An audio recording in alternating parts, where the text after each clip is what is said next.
Some local people have close ties to both sides of this conflict. And today we sat down with an Israeli and Palestinian, both right here in Fort Wayne. News Channel 15's Adam Widener joins us with their perspective. One man grew up in the West Bank and moved here. The other grew up here and later moved to Israel. Both have personal stories of violence toward their family or friends, but each with a different solution to make it stop. What's happening in Gaza is a humanitarian nightmare. Stephen Greenberg moved to Israel from Fort Wayne in 1990, viewing it as his Jewish home. He and his kids are currently visiting his parents here, but his wife is still in their neighborhood just north of Tel Aviv.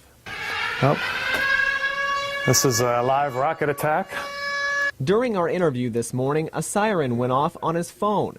It's an app that alerts him to Hamas rocket fire and gives 1 minute to get to a nearby shelter. I'm not so worried about my wife. I'm not so worried about my family because they all are spending most of their time in the area of a safe zone. He says the number of Palestinian civilians being killed is horrible, but only happened because Hamas was using them as human shields to their rockets. It's literally standing behind a child and saying, "What are you going to do, shoot me?" and then shooting at me. The solution has to involve the Hamas not being a threat anymore. Not being able to send rockets indiscriminately into my backyard or into my schools or into my daughter's day camps. Ammar Masri says he was born in the state of Palestine, or what is known as the West Bank, and later moved to Fort Wayne.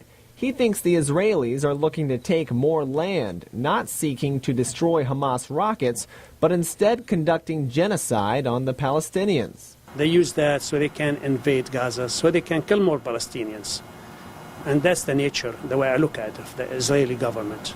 He thinks the solution is that Israel be held accountable for killing innocent Palestinian children and for the world to recognize Palestine as a nation, giving them the freedoms he says they are fighting for right now.